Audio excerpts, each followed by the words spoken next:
જય શ્રી કૃષ્ણ મિત્રો, નિત્ય સત્સંગમાં આપ સૌનું સ્વાગત છે। આજે આપણે સાંભળીશું સાંઈ બાબાના વ્રતની કથા, વિધિ તથા મહાત્મય। જો આ વિડીયો તમને પસંદ પડે તો લાઈક અને શેર કરી ચેનલને સબસ્ક્રાઇબ જરૂરથી કરજો। ગુરુવારનો દિવસ સાંઈ બાબાને સમર્પિત દિવસ છે। આ દિવસે ઘણા લોકો પોતાની મનોકામનાઓ પૂર્ણ કરવા માટે વ્રત રાખતા હોય છે। એવું કહેવાય છે કે સાંઈ બાબાની મહિમા અપરંપાર છે। સાંઈ બાબાએ ક્યારેય કોઈ સાથે નાત જાતના વાડા રાખ્યા નથી, કોઈ પણ સાથે ભેદભાવ કર્યો નથી। આજે દુનિયાભરમાં સાંઈ બાબાના લાખો ભક્તો છે। કહેવાય છે કે ભક્તો જ્યારે પણ સાંઈ બાબાને યાદ કરે છે ત્યારે સાંઈ દોડી આવે છે। પરંતુ ગુરુવારે કરવામાં આવતા વ્રતથી સાંઈની વિશેષ કૃપા ભક્તો ઉપર બની રહે છે। સાંઈ બાબાના વ્રતની વિધિ અત્યંત સરળ છે।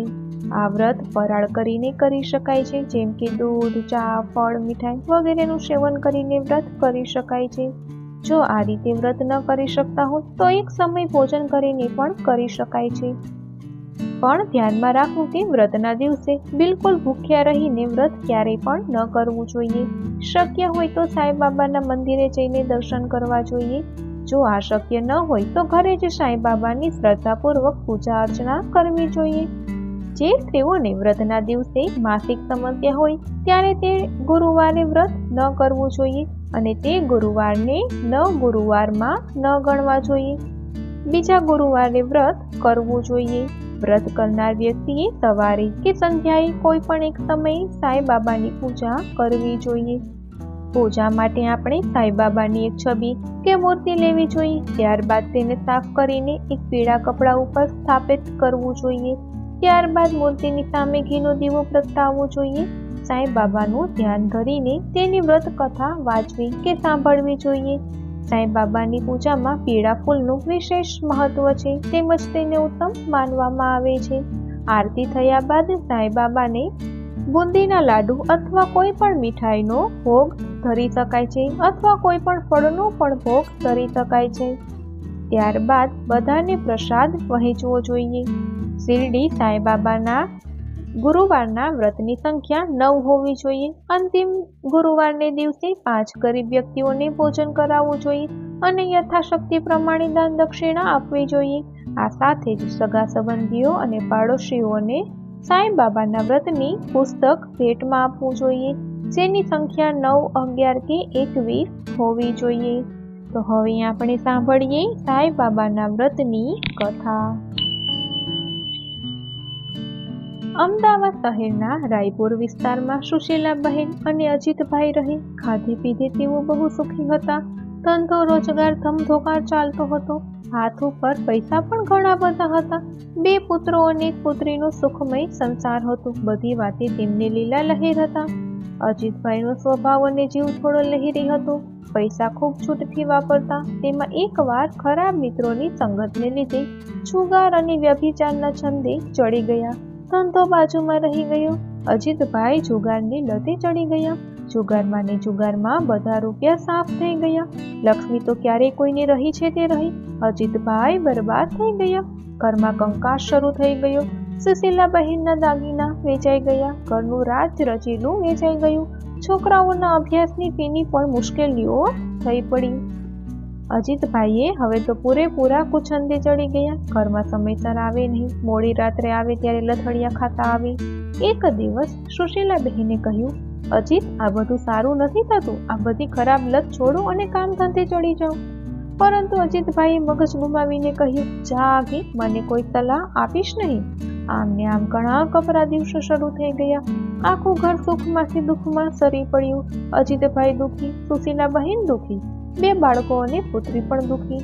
એક દિવસ સુશીલા બહેને કહ્યું, ચાલ અજીત, નજીકના સાંઈ બાબાના મંદિરે દર્શન કરવા જઈએ। એ જરૂર આપણી દશા સુધારશે। અજીતભાઈએ એકવાર તો ના પાડી, છતાં સુશીલા બહેનના આગ્રહને લીધે તૈયાર થયા। પેટમાં ભૂખ હતી, પગ બરોબર ચાલતા ન હતા, તેમ છતાં પત્નીના આગ્રહને લીધે બંને સાંઈ બાબાના મંદિરે દર્શને ગયા। અજીતભાઈ અને સુશીલા બહેને સાંઈ બાબાના મંદિરે આવી પહોંચ્યા। મંદિરના દ્વાર હજુ બંધ હતા. દર્શનનો સમય બાકી હતો એટલે બંને જણા મંદિરની બહાર બેઠા. પેટમાં ભૂખ હતી. ઘણા દિવસના ભૂખ્યા હતા એટલે બંને મંદિરની બહાર ઢળી પડ્યા. જોત જોતમાં આંખ મીચાઈ ગઈ. થોડી વાર થઈ ના થઈ ત્યાં ઝબકારો થયો.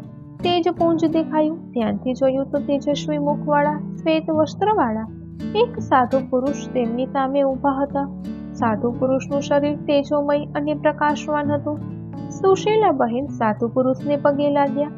અજીતભાઈને ઉઠાડી સાધુ પુરુષને પગે લાગવા કહ્યું. અજીતભાઈ પણ સાધુ પુરુષને પગે લાગ્યા.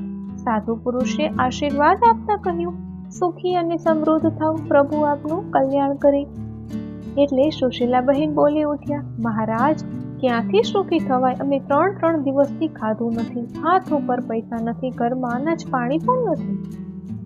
સાધુ પુરુષે કહ્યું, બેટા, એમ દુઃખી થઈશ નહીં. તું સાંઈ બાબાનું 9 ગુરુવારનું વ્રત કર.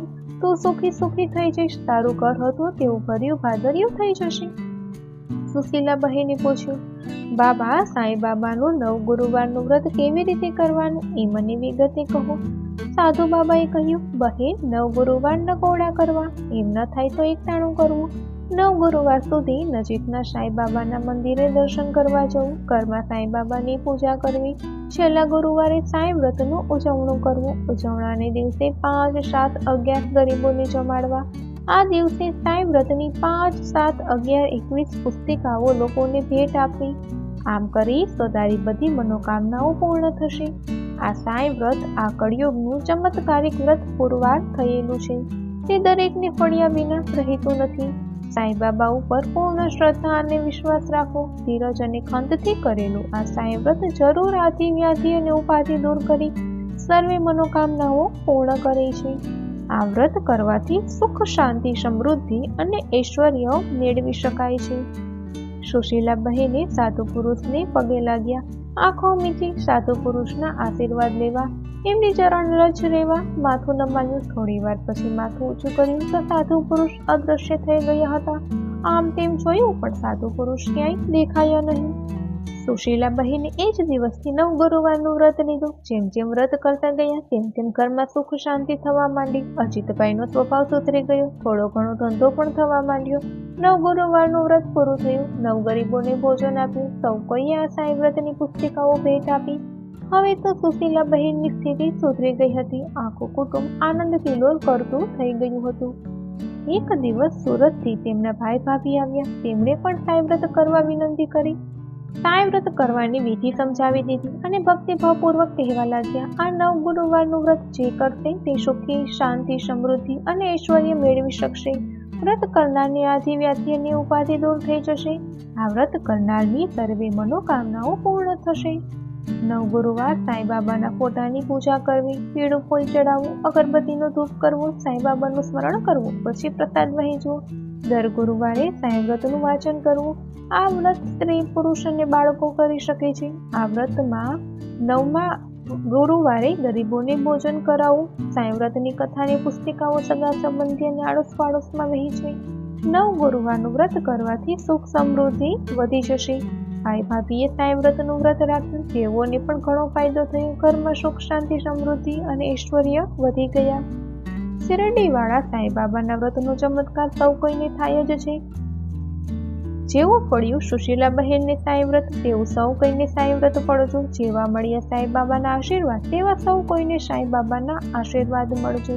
બોલો શ્રી સચ્ચિદાનંદ સદગુરુ સાંઈનાથ મહારાજ કી જય. તો મિત્રો, આ હતી સાંઈ બાબાના વ્રતની કથા, વિધિ તથા મહાત્મય. જો આ વિડીયો તમને પસંદ પડ્યો હોય તો લાઈક અને શેર કરી ચેનલને સબસ્ક્રાઇબ જરૂરથી કરજો. જય શ્રી કૃષ્ણ.